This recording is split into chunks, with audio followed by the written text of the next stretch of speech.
And sure enough, 9/11 hit. And next thing we knew is in 2002 was mobilized for Operation Iraqi Freedom. Without a strong support structure, your family can struggle. You can be called away and they have to take over. They have to take over everything from taking the kids to school to, paying the rent. My wife and I made the decision along with my father and said, we'll just close the business. And I stayed on active duty orders. So from 2005 until 2018, almost continuous active duty. Sometimes sometimes it's taking a break, and figuring out what it is you do want to do, and then applying yourself.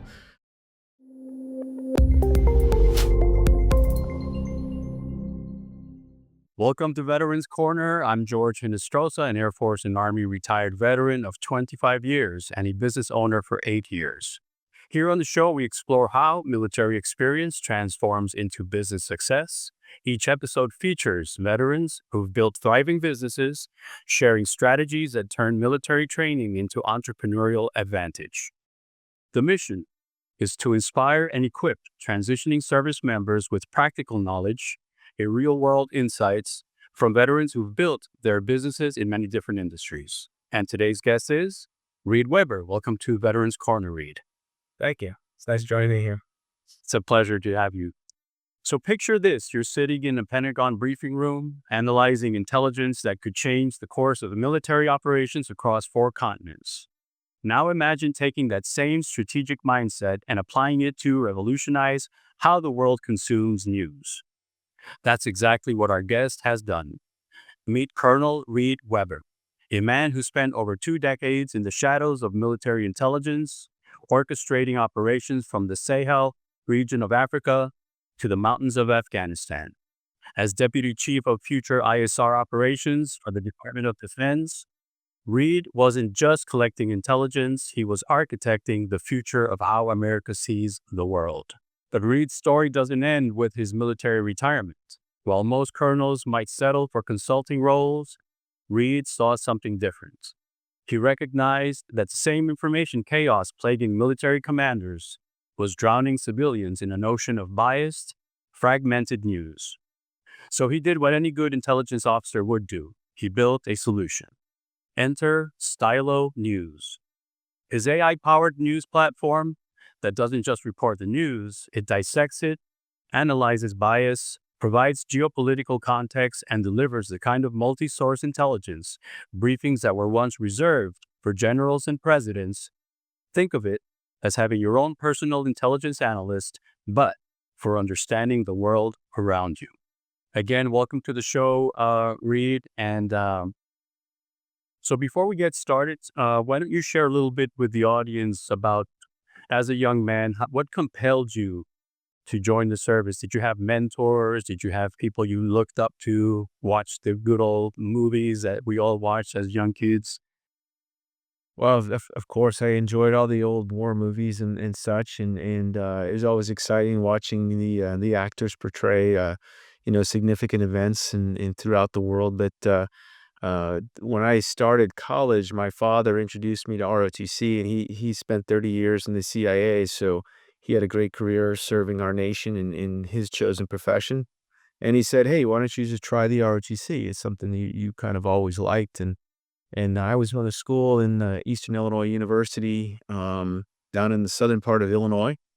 And I was fortunate to go overseas to England for a year of college.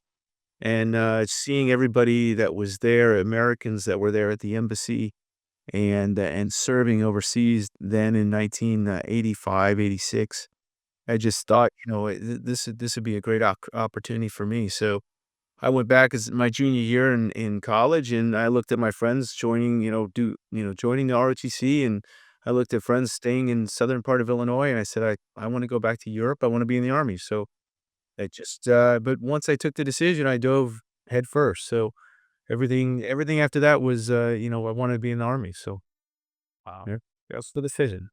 Yeah, great. So as a young officer, then ROTC, you came in. Talk to us a little bit about those first few years. Going through the lieutenant ranks, and then finally captain, and then going off into the selling your soul to the major ranks.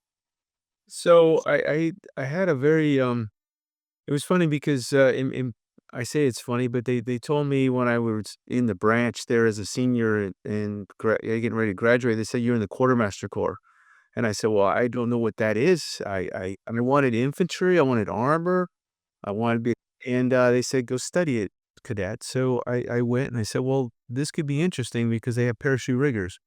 So I went off to quartermaster school at Fort Lee, Virginia, and I was fortunate to be selected for Ranger School. So I was one of the first quartermaster officers in 1988 to make it through Ranger School, Wow. and then went through parachute rigger school, and then over to Italy, where I served as a parachute rigger platoon leader for 2.5 years, and included a deployment to northern Iraq for Operation Provide Comfort. Very interesting as a lieutenant in a very unique unit at the time. Yes, I would say so. Yeah. So what were some of the challenges maybe now going down range to, to such an area, right? What do you feel at when you actually went down range? How did that impact your life? Do you have any things that still stay with you to this day, or there lessons learned, challenges that have, given you insights into how the world really is? I I always try to learn from everywhere I am. I always try to learn from the people around me. One of the things that I was fortunate about doing was I had a great platoon. I had great soldiers working for me that wanted to do well and wanted to be part of the mission. And so even though you wind up with some soldiers that you have to spend time in mentoring them and getting them into the right direction, there are great soldiers out there that are all walks of life that come into the military and serve very well, and all of that coalesces when you're downrange. When you're at home in a training environment, it's easy to go home and barracks and relax, or your house and relax and get out of it, but when you deploy downrange, you are there as a team. You have to operate as a team, function as a team. And I was fortunate to be part of and lead a small team of my platoon downrange for a little over 3 months. And we did everything expected of us as a lieutenant. It was great. And the best part about it was that we were not getting shot at. So we were in northern Iraq. We were felt good about the mission, humanitarian service, protecting the Kurds at the time.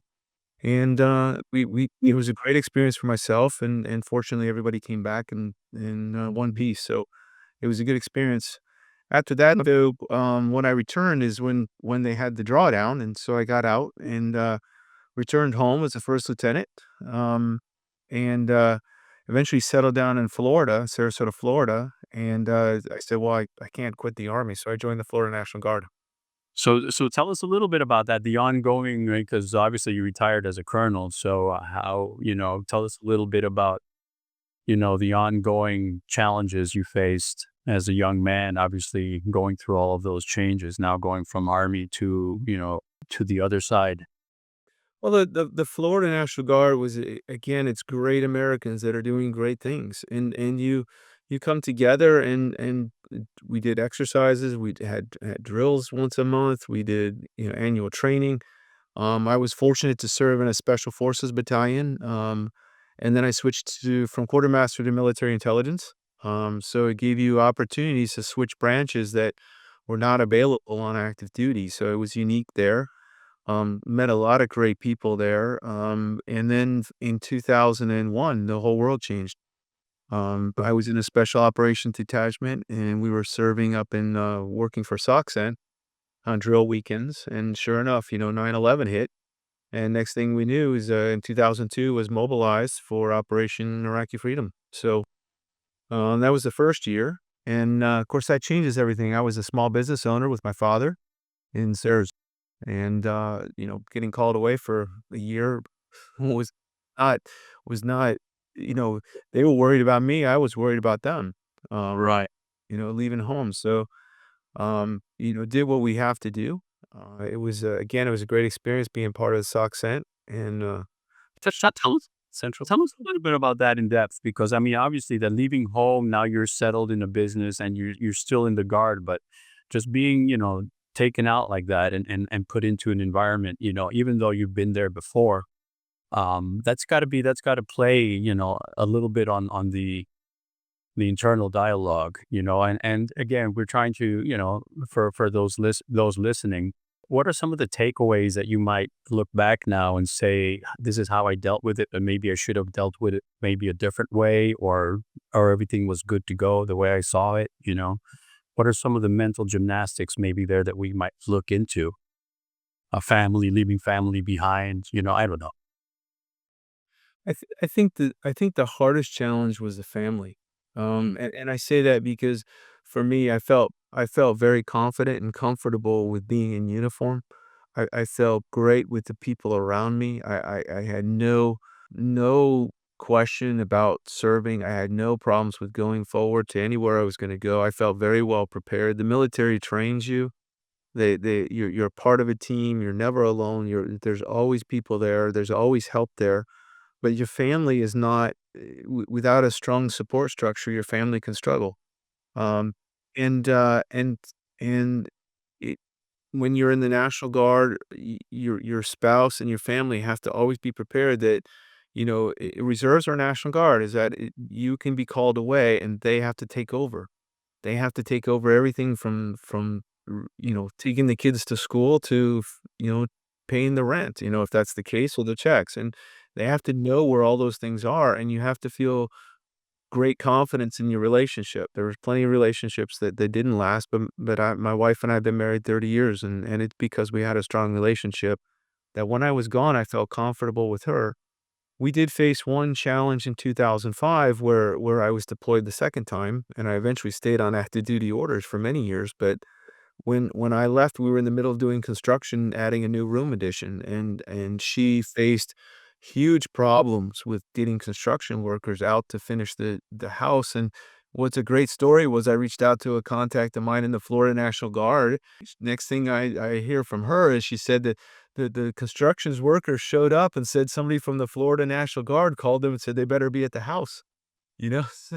So it was just, impressive that friends take care of you, and you have to be able to, appreciate that, and we do appreciate that from the Florida Guard and our family readiness programs, huh? Exactly, Yeah, exactly. I remember, yeah. So, I would like to ask you about what your transition was from the army to civilian, but you actually transitioned and came back in and transitioned again and came back in and transitioned again. So, how does that feel? How does that feel, just doing that, because not everyone gets the honor of serving in active and the guard or reserves, and we're all part of the same team. But how does that feel, right? So for people that are listening, how does that feel to you? How did you deal with it as, at the core? You just explained a little bit, but, at the core, how does that coming in and out of uniform? I I would suggest that everybody has a different experience and there's no cookie cutter to it. I think the people that feel the most successful are the ones who are confident in themselves, confident in their abilities, and confident in learning new things. You can't walk into a place and demanding changes from right away. You have to walk in, learn the processes, learn the people, and be part of a team wherever it is you're going to go. And whether that's on active duty, whether it's the reserves or the guard, doesn't matter.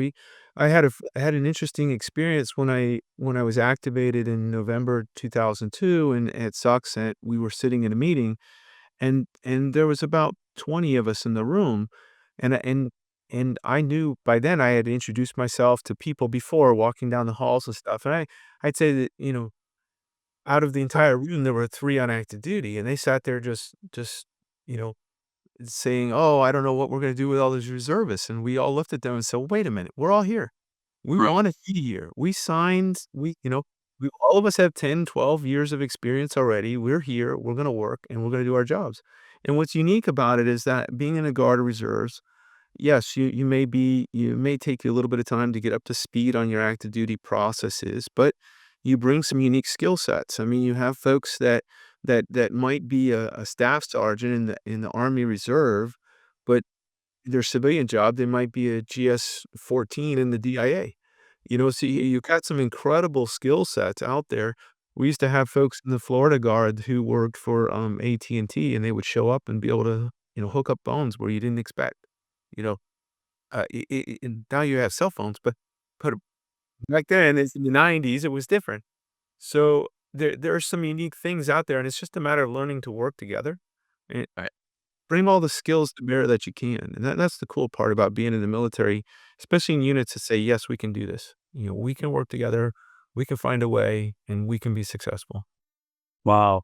That's yeah, that's great insight. And as an active duty soldier, I did spend 2 years in a guard unit, reserve unit, and it was incredible. The people would come in for their for their weekend drills. I was there all the time, but they would come in and they were gung ho. I mean, and you did have like real estate agents, you had bankers, you had engineers, you had so the amount of knowledge that was aggregate, right, to your basic soldiering skills was incredible, and I was amazed. I had two of the best years of my life actually being in that unit.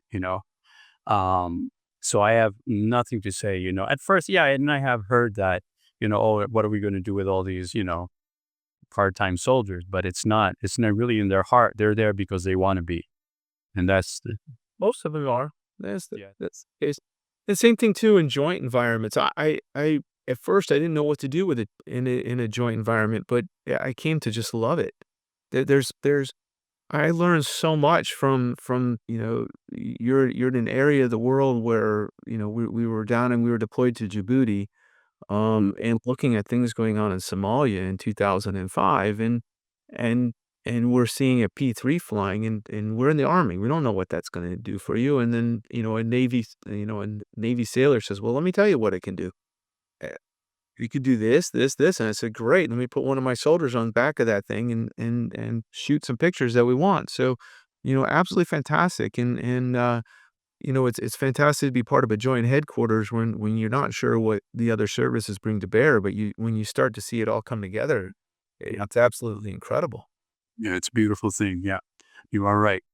Absolutely. So I would ask you, what was your origins for your entrepreneurship spirit? But you said that you had already with your father, um, engaged in a business, well, obviously, which is not the business that you're now doing. But tell us a little bit about that and how how you felt, being military, half military, and being part of the business as well. How do you handle? Yeah, we had a small business. My father's dream was always to, after retiring, to go into a business, and we tried a 1-hour photo and portrait studio, and we were at the tail end. I mean, between my deployments overseas and the advent or the increasing digital experience, the store just couldn't stay. So, my wife and I made the decision along with my father and said, "We'll just close the business," and I stayed on active duty orders. So from 2005 until 2018, almost continuous active duty, um, in some form or fashion. And, so I was, when I retired though, I had a lot of experience being in the in 2 ways, right? So experience 1 and half 1 foot in, half 1 foot out, um, but I really enjoyed process engineering, I enjoyed software, I enjoyed that, learning how to make things happen, and realizing that what we're doing in the military is very, very heavy in the manual processes. So, especially in the intelligence business, there's a lot of manual processes just because of the relationship of the units and the relationships of people and the relationships of very important sensors. And, so I always wanted to see what I could do about giving back to the military. And you see folks who retire or get out of the military and say, "That's it, I'm done." It's great people. It's fun to be with people. It's fun to be part of a mission, but I'm ready to pursue something else. Me, I'm ready to say, well, I want to give back. I want to. I know there's problems out there, and I know there's got to be better ways to do things. I mean, because we're still doing some processes that we did in 2002. It's a copy and paste world out there for Excel spreadsheets and PowerPoints and Word documents, and if there's a way to use my, expertise and my experience, then that's what I wanna do is give back to the military and say, if my son joins the Air Force, like I think he will, as a reservist, and if he has children, I don't want them using Excel, copy and paste Excel spreadsheets still. It's been 25 years already, and it's time to do something different. So that's where, my drive is still here every day, and my drive and my purpose are here to build something that I wanna take back into the military and say, "Here's a better way to do something." So yeah, so as soldiers, I guess we are mission driven, or we at least we are trained to become mission driven. And so you feel that your sense of mission has translated into your business purpose, I would think, right? Obviously that type of mentality of, it's, plan A, plan B, plan C. Yeah, absolutely, absolutely. It's interesting that you say mission driven because I was just reading an article on LinkedIn about that as well. About when you're leaving the service, you're not sure what you want to do. You just you're out there kind of searching for everything.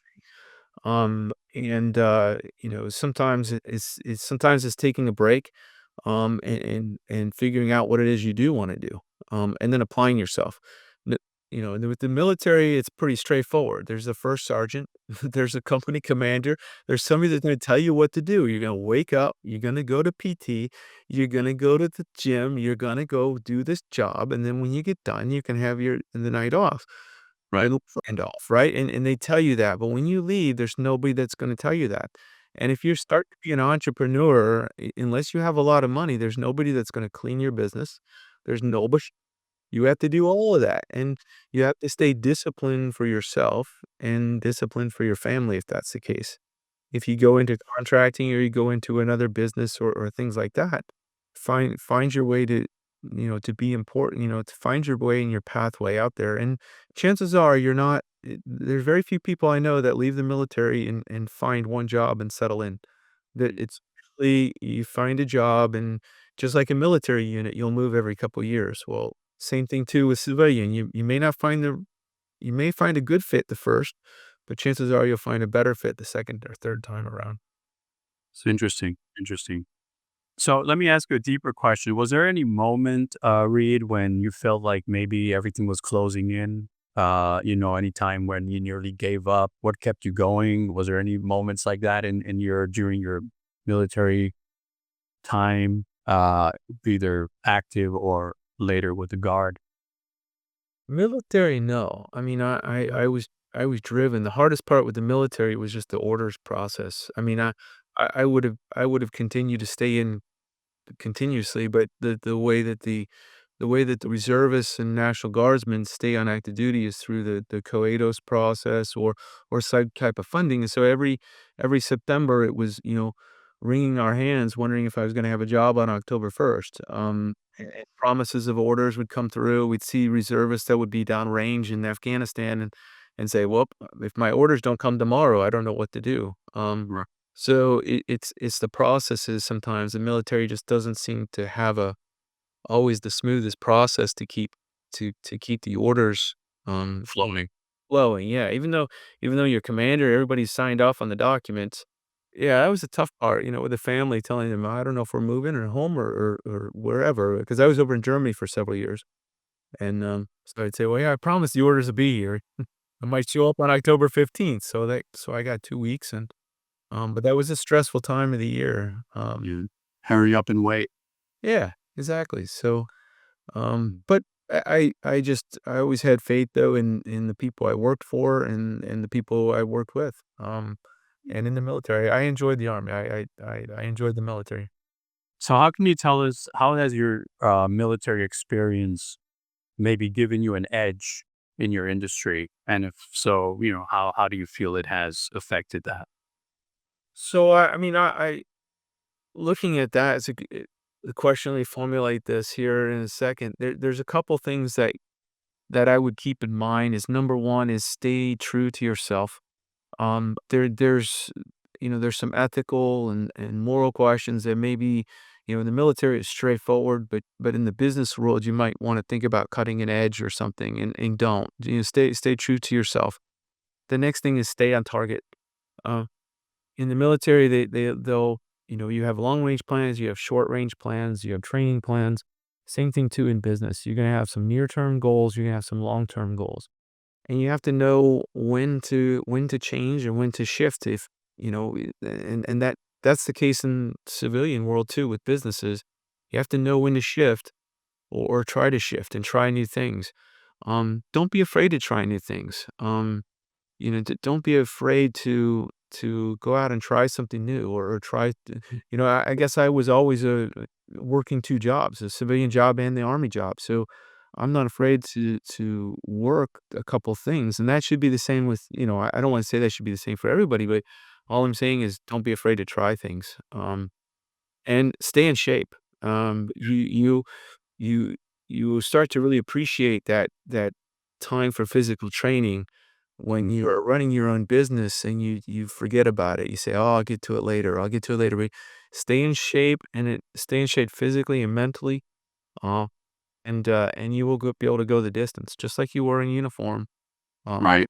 Stay in shape, but all of those things come from you driving yourself, not from anybody else. Um, and don't one of the things too is you kinda miss talking around the water cooler sometimes, but there's a lot of contacts out there that you've served with that are not afraid to pick up the phone once in a while and talk to and stay in touch on LinkedIn or other social media. Yeah, that's a good segue. So let's talk about networking here a little bit. So how have you found that networking? How important is that in your life today? Or just you just mentioned around the water cooler, right? Uh, how important is that? And how do you handle that, or do you do any of it, or do you maintain a group of what do you call that? Not the Shark Tank, but the think tank kind. Uh, you know, I do. I enjoy talking with folks. It is different, now, I think now a lot of my friends think I'm a salesman, but that has to be, unfortunately. But on the other hand, yeah, you do. I do have a pretty good LinkedIn. I enjoy LinkedIn. I enjoy this new platform called Rain Cloud. We've been communicating on that. That's more of a global perspective for defense industry. Uh, my wife enjoys Facebook with family and friends. I just don't seem to have as much time to all the network Right. and all the different things, but, I tend to network more on LinkedIn in this Rain Cloud platform. I do find it interesting to continue reading, obviously, I read the news every day. It's my job now, but with the software we built. So I love the idea of staying, current on challenges that are around the world.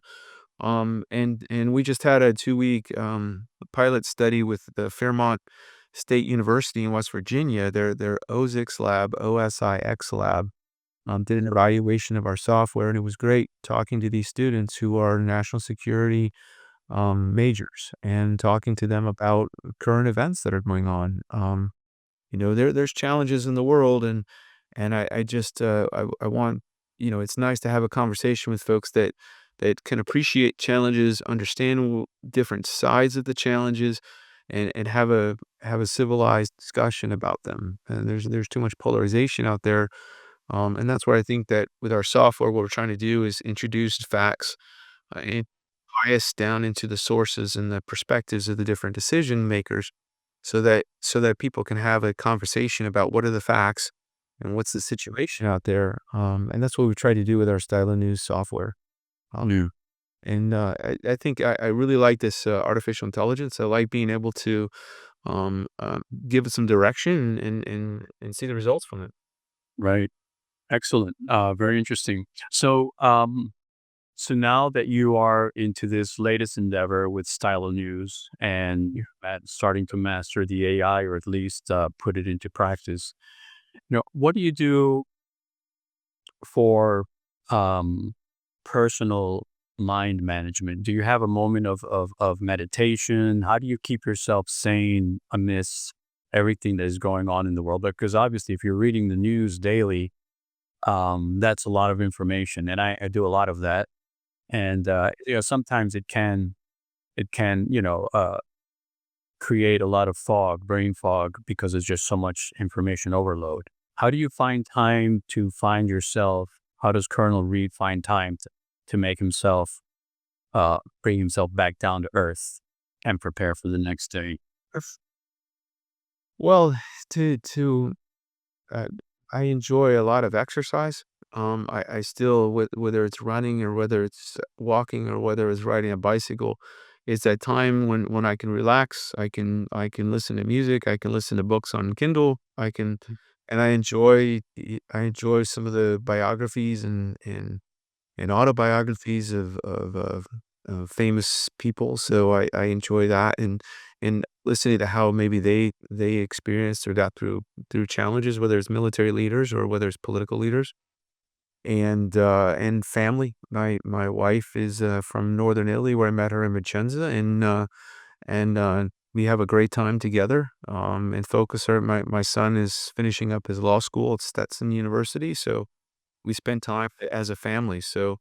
Uh, the part of work though, I mean, it's fun to me. It's fun to work with my software engineer, my partner, and say, here's a challenge. We have 7 sources of information, and we need to combine those into a report that makes sense, and it's solving that. It might seem very small, but we can integrate now, something like, text from a news article, a social media from X, and link it to a satellite image of the same spot. So it might sound very simple with me talking about it, but it took several days of us designing it and making it work. And to me, that's a fun challenge to solve. So I do like that. So yeah, friends, family, and exercise. Excellent. Wow. So tell us, so now, as we kind of like wind down a little bit here, and, I always like to ask this, if you had the room right now with some transitioning soldiers or any service members, from any service, what would maybe 2 or 3 things that you might want to share with a group like that as they're getting ready to depart the military? What are some of the things that you might want them to know that you have learned? Not exactly, you have to do this, but keep this in mind kind of things, right? I I I love talking to soldiers and sailors, airmen, Marines about these kinds of things. And my guidance to them is that if they're leaving before retirement, get your medical records set. Get all of your documentation set because nobody's going to help you when you transition. And then give yourself a time to find out if you want to stay in the National Guard or Reserves or not. You can take a year off, you can take 2 years off, you can take 5 years off. But you can switch between the Army and the Navy. You can switch between the Air Force and the Marine Corps. You can switch once you go into reserves or National Guard because you can do that. That's the cool part about that. You can switch branches too. They'll pick you up. You're a good soldier. Drive forward and keep serving the nation, maybe in a different way. Right. Second part, if you're retiring again, get all your medical records because I had to hire a lawyer to get back pay from the VA for medical issues. So, it's not fun. No. So get all your stuff, get all your documentation set, get yourself ready, get all of that ready, get your family ready, for what it is you want to do next in life, and prepare them as well. It's a big, it is a big transition, is important. Transition after you spent, 20 to 30 years in the military and not putting on that uniform, not putting on those boots, and when you walk into a room and people are not, raising to attention or saluting at the end of it or and it's a different atmosphere, but you can always go back. I mean, there's been plenty of times in civilian meetings where people have been, really upset at each other. I said, "Relax, nobody's getting shot at." So, it's a good day. Let's find out a way to work together. Let's find success. Let's drive hard. And be happy. Be happy with being who you are. Right. You be happy being who you are, but keep yourself physically in shape. No matter what happens, stay in physical shape because it's easy to go downhill. Let yourself go. So stay in shape. Stay in shape with your family. That's mentally and physically. Uh, Mhm. and emotionally, stay close with your family. Um, and I think that's it. Just everybody has a different path out there. So yeah. Yeah, yeah, everybody has a different path to walk, but, it's all aggregate learning, right? We can all take, little hints from different people and who have walked those different paths. So thank you so much, Reed, for being with us today. So if people want to get a hold of you, and again, all of your links will be put after the video is edited and posted. But if people just want to get a hold of you, what's a good handle for that? You can hit me up on LinkedIn if you're on LinkedIn. If not, you can email me at Stylo News has my email. You just go to findstylonews.com and find me that way. Uh, it, I'm always responding, so you can feel free to hit me up. No problems. Great, thank you. So that's a wrap of today's episode on Veterans Corner. A huge thank you to Colonel Reid Webber for sharing his journey.